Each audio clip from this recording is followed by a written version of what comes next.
This evening, let's revitalize your spirit with meditative healing for despondence.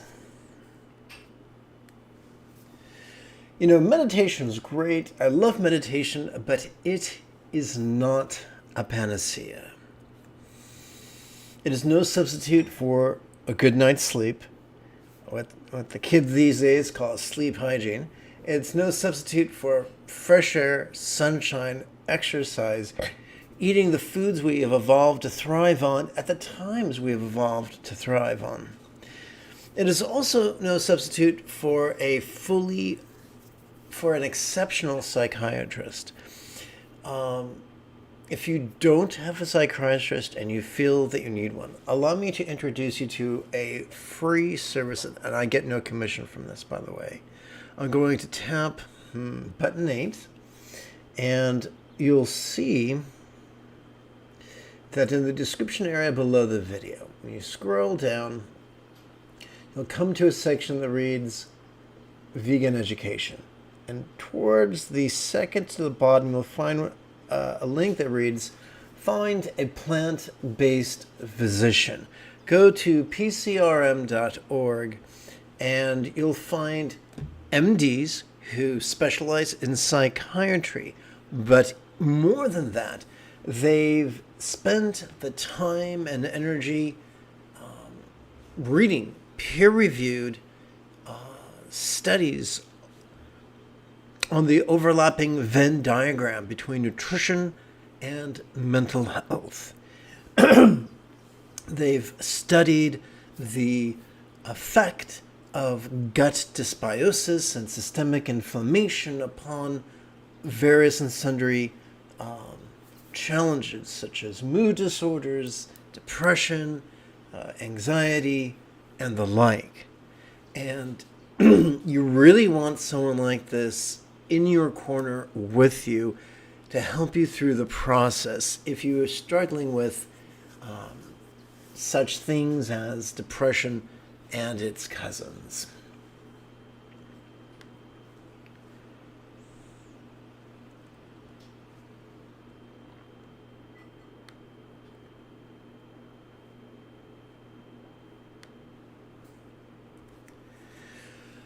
Sometimes feeling despondent is your body and mind's way of slapping us about the head and shoulders to get our attention.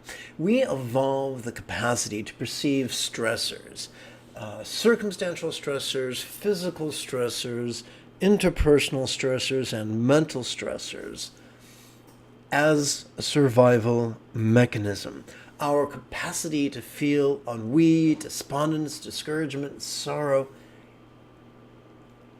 is only there because it is evolutionarily advantageous. For instance, and this is just one of many examples, when it comes to symptoms that overlap, consider, if you will, having the flu, vomiting and diarrhea and fever, versus clinical depression. What are some of the symptoms they share? A loss of interest in physical interests and a loss of interest in socialization. Well, when it comes to disease, how is that evolutionarily advantageous? Well, a loss of interest in physical activities ensures that the organism is able to marshal the majority of its energy towards actually fighting the infection. A loss of interest in socialization can protect other members of the pack or herd or tribe from infection. Now, what some researchers got curious about was, since depression seems to have so many of the symptoms of our body's reaction to disease, what if depression was not a psychological disorder, but a set of psychological symptoms of, wait for it, a physiological disorder? And so they treated people who were diagnosed with depression as if they had gut dysbiosis and systemic inflammation, and once they treated that, within the week, the classic symptoms of depression abated. So these people with MDs who specialize in psychiatry and are serious about continuing education, these guys are tremendous assets to have in your corner. Now, all that being true, meditation is still a useful tool. It's a wonderful coping device. I have a bunch of disabilities. So that means my body has very, very, very, very, very small margins of error. And when I have an extra load on my immune system for environmental things or something, these meditation techniques really help me to avoid having a meltdown, because no one wants a stroke.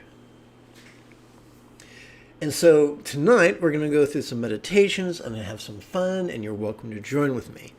And you're welcome to download free meditation text from the website by using the links in the description area below the video. You're welcome to go back and rewatch this video anytime you want. But there'll be some times when you have time to practice, but no energy. So if that's the case, and you are exhibiting symptoms of extreme fatigue, then get rest and find another time of day to meditate. One of the benefits of meditation is that it takes us out of yang and into yin. It takes us out of patriarchy and into matriarchy. It takes us out of rigidity and into flexibility. And so we have to be flexible with our body's needs. And if we can only meditate once a day, then meditate once a day. And if you can't do it at night, then do it in the morning. And if you can't do it in the morning, then do it at some time that you can. Because it's better to meditate once a day than none. And it's better to meditate sometime that's out of schedule than not at all. And by the way, here's a quick pro tip. If you're considering meditation and the other meditation students you're hanging out with, or the other meditation teachers you're kind of interfacing with, if they are rigid and inflexible, that is a huge red flag.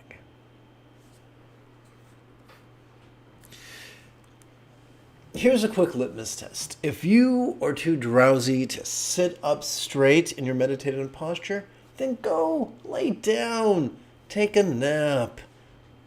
Yeah. But if you can meditate and you can assume an impeccable posture, it'll be very, very helpful. Let's conclude with something that's very cool, that I think is pretty cool. When I first began studying the Anapanasati Sutta many decades ago, I was distressed that there's a collection called the 7 Enlightenment Factors, and that the 3rd and the 4th Enlightenment Factors were energy and joy. And what I felt distressed about was that I didn't have a lot of joy and I didn't have a lot of energy because I was so exhausted all the time. And I thought that was like an indictment, saying that because of all that, it would be like the suit Nazi. No enlightenment for you.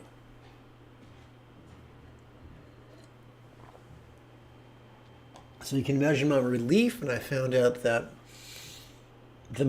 if the meditation techniques we are working with are effective, they will increase our energy and our joy. Maybe not in a coarse sense, but at least in a subtle sense.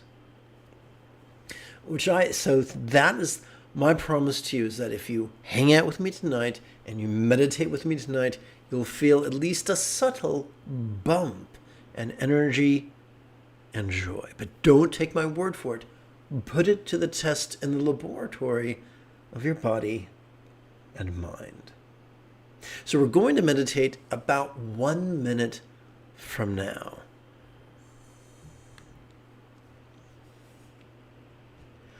This is Lama Chikme Gyatso of the Buddha Joy Meditation School. Welcome to Meditate Like a Jedi, which is made possible due to the generosity of viewers just like you. If you love Star Wars and you wish to meditate as profoundly as Ahsoka Tano on Lothal, be sure to subscribe and ring that notification bell.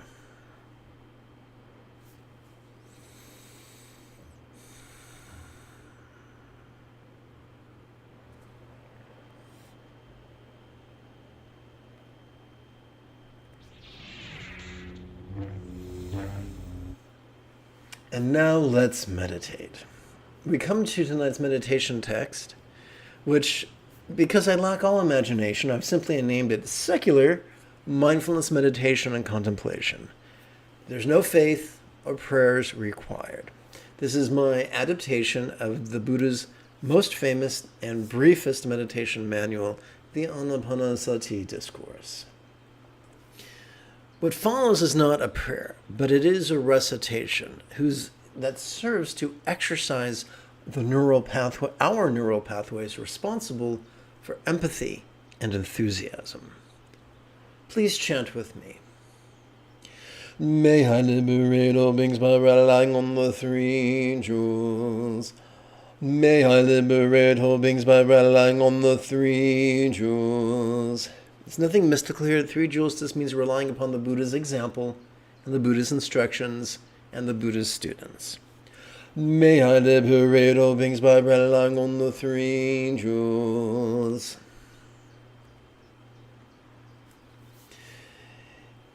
In the Buddha's most concise meditation manual, there are only 16 exercises which divide evenly into 4 sets of 4. Therefore, we begin with Kayasati's only set of 4 preliminary meditations that center our bodies. So, spoiler alert, we're going to center our bodies, we're going to center our feelings, we're going to center our minds, and then we're going to contemplate about our circumstances. So we begin with the first of centerings for physical preliminary practices, where we mindfully notice and even investigate our relaxingly longer, gentle exhalations. How do we do that? Through the cunning use of a rhetorical question. It's only 2 words long. As we breathe in, we silently and mentally recite how, and I think it's a preposition, and as we exhale, we silently and mentally recite the adjective long. Is it our job to control the length or duration of our breath? No. What then is our job? It's totally easy. Simply to silently and mentally recite these words in harmony with our inhalation and our exhalation and our relaxation. By the way, you'll notice that the word mindfully is followed by a highlighted bit, which reminds us that mindfulness is the first of the aforementioned 7 enlightenment factors. So if this is basically like your dad or your grandpa pulling the ripcord on the family lawnmower to get it started. This is a great way of exercising our mindfulness.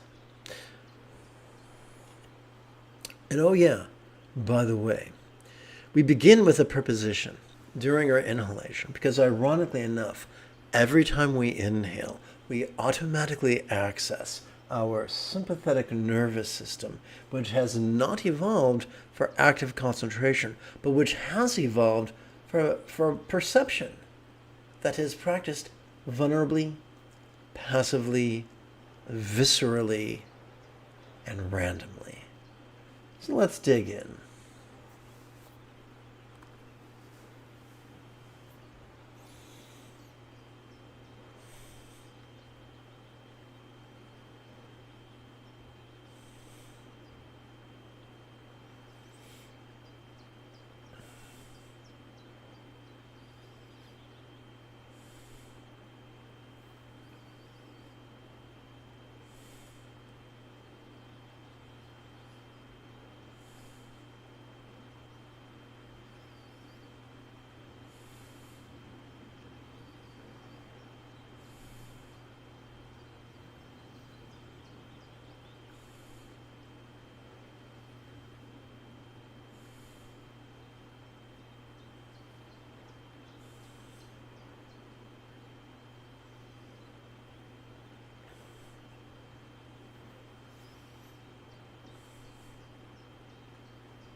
Now we come to the second of centerings for physical preliminary practices, where we mindfully notice and even investigate the coalescence of our invigoratingly sharper inhalations. So invigoration or energizing is the third of the 7 enlightenment factors, and it happens automatically without forcing anything. All we do is continue sitting here with an impeccable posture and continue breathing without forcing ourselves to breathe in a more shallow or more rapid way. We're not trying to pant like Lassie. We're continuing to silently and mentally recite the preposition how as we breathe in. And this time as we exhale, we're silently and mentally reciting the adjective short. Please join me.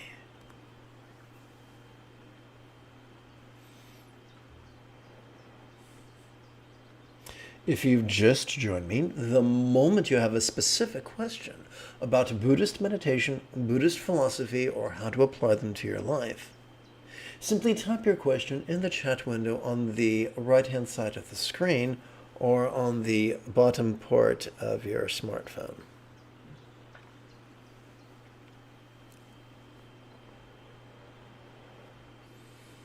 I guess I should be fancy and say bottom part of your smartphone. That's me being fancy. Impressive, is it not?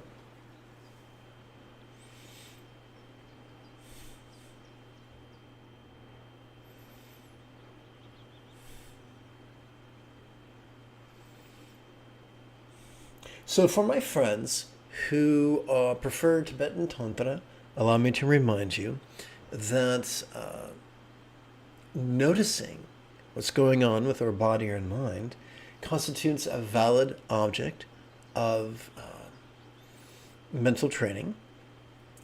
Some people would call it concentration training. I'm not fond of that term. But even Lama Tsongkhapa mentioned it in his Lamrim texts as being part of Mahamudra training.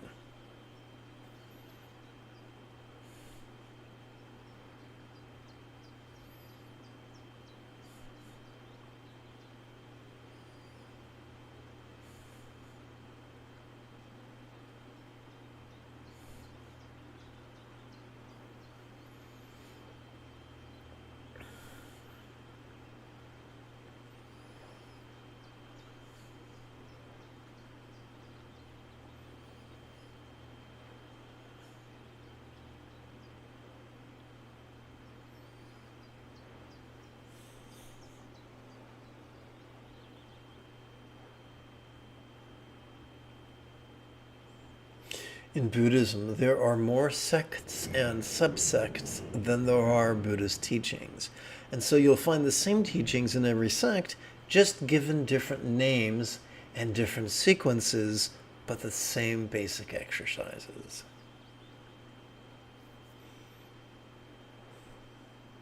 For instance, what one teacher might call generation stage, another teacher will call creation stage, another teacher will call Mahayoga, and another teacher will call Pogal. They're not 4 different techniques. They're the same technique with 4 different labels. It's kind of like, if you're as nerdy as me, you may have seen a rerun of Monty Python's Life of Brian, where Brian says, "Is this the Judean People's Front?" Judean People's Front? We're the People's Front of Judea. Fuck off. So it's the same people with the same goal, but they're using the same words in a different sequence and getting all huffy about it. Welcome to humanity.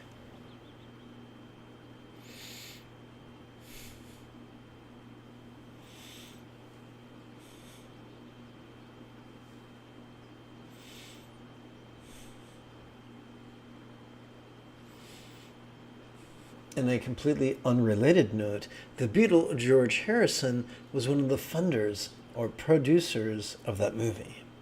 And he has a silent, 15-second cameo.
We come now to the third of centerings for physical preliminary practices, where we allow our minds to mindfully notice and even investigate our bodies. Investigation is the second of this 7 enlightenment factors.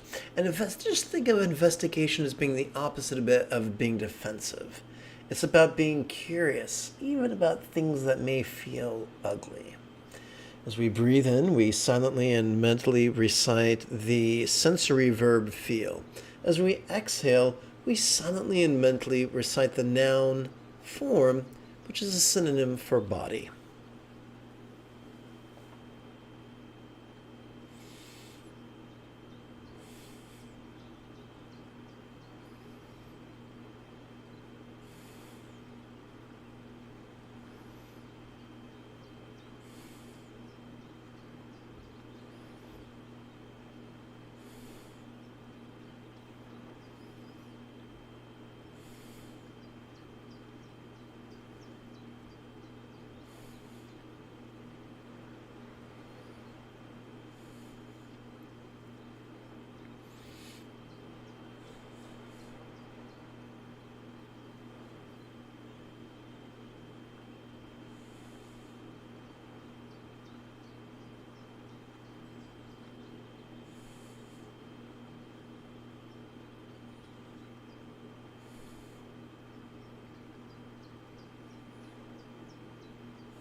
We come now to the fourth of centerings for physical preliminary practices, where we allow our bodies to tranquilly relax. So we don't force the tranquility, we allow it. Tranquility, of course, being the fifth enlightenment factor. So how does this work? As we silently and mentally breathe in, well, let's rephrase this.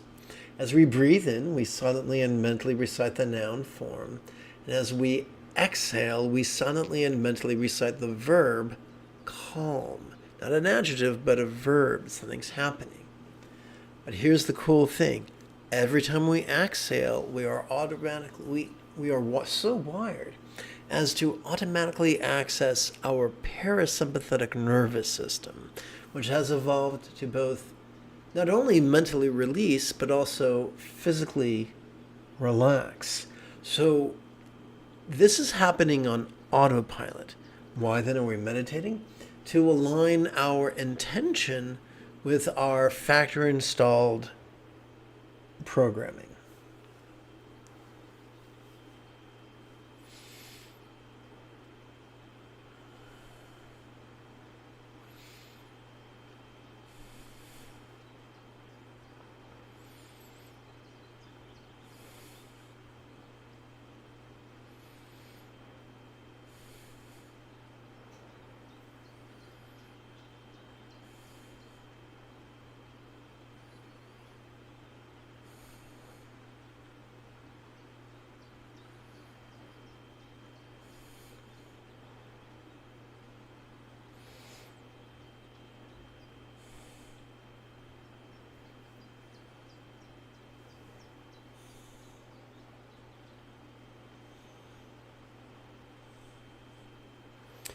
Many years ago, when I first received the so-called pointing out instructions from Bakatuko Rinpoche, he taught me the key to not intellectually understanding emptiness, but viscerally experiencing emptiness was to simply relax.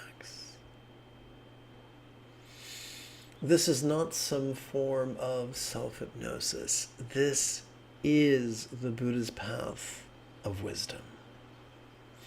Practicing this, this could be what a scholar would describe as exploring the empty nature of our bodies, but doing it viscerally.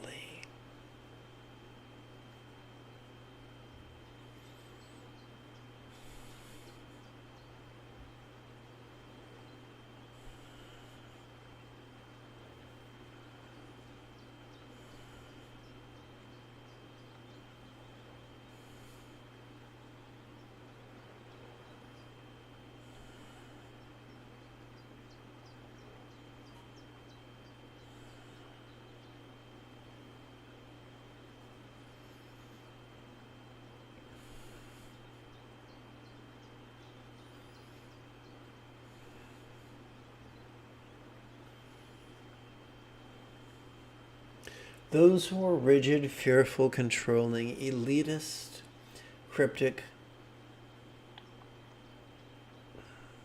competitive and cruel, love to divide and conquer. But all the sects use all the same techniques.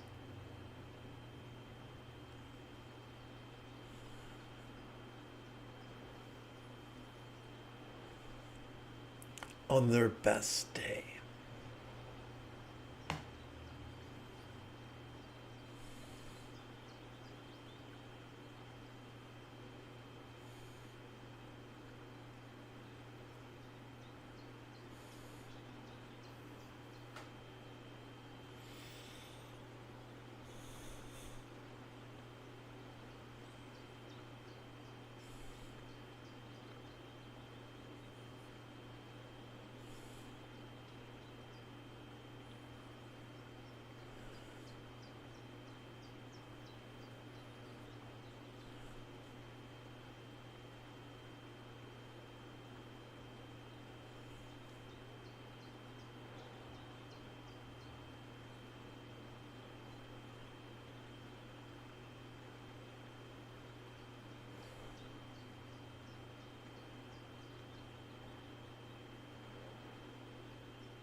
We switch gears to Vedana Sati Sutta 4 jhana meditations that center our feelings. We begin with the first of 4 feeling-oriented centering practices, where we savor the first jhana's invigorating, blissful joy that flows from gently grinning, oddly enough, with the corners of our mouth, the apples of our cheeks, and the crow's feet of our eyes, and doing so towards our bodies of flesh, blood, and bone. As we breathe in, we silently and mentally recite the verb grin. As we exhale, we return to the noun form. Now, this grin is not a vulgar sideshow clown thing. It's a subtle Mona Lisa grin. It's a study in nuance.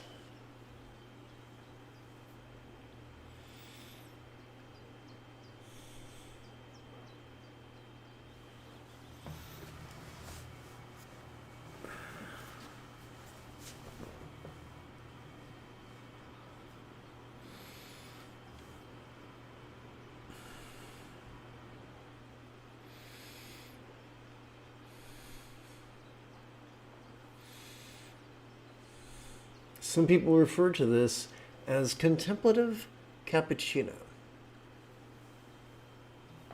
I'm sorry, espresso.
A rather snobby practitioner of Zen once confided in me that these exercises of the Anapanasati seem too obsessed with body.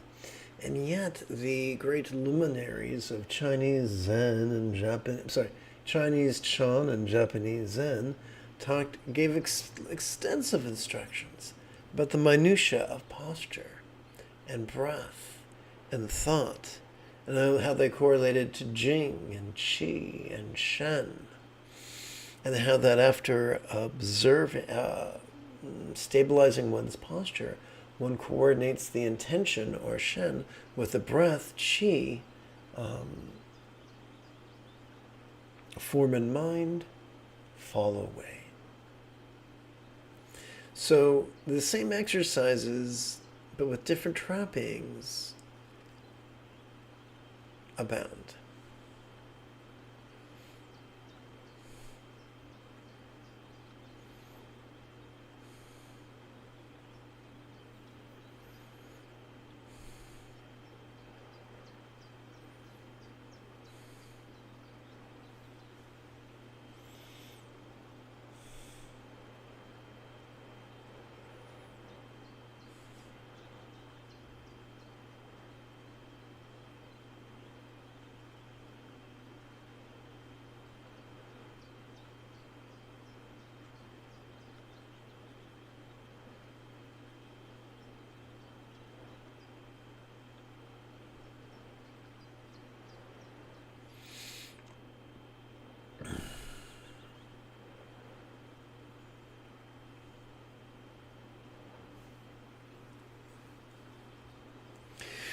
We continue with the second of four feeling-oriented centering practices where we savor the second jhana's peaceful joy that flows, and by the way, joy is of course the fourth enlightenment factor, that flows from gently grinning, once again, from the corners of our mouth, the apples of our cheeks, and the crow's feet of our eyes, towards our thoughts, emoting, intending, reasoning, recalling, and imagining. So clearly, we're using the noun thought as an umbrella term. As we breathe in, we continue silently and mentally reciting the verb grin, but this time as we exhale, we silently and mentally recite the umbrella term thoughts.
Okay, my friends, I'm due to some health challenges. I'm going to have to cut this session short. So, join me in sealing this evening's practice with a chant. Actually, two chants. May all beings practice of kind communication, conduct, and calmness flow spontaneous and uncontrived.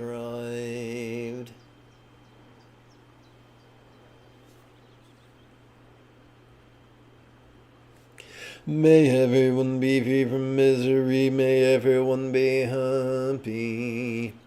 May no one be separated from the happiness. May everyone have balance from the tyranny of hating, craving, and clinging freed. If you feel I have earned it, you could type something in the chat window. You could give this live stream a thumbs up. You could share it with a friend.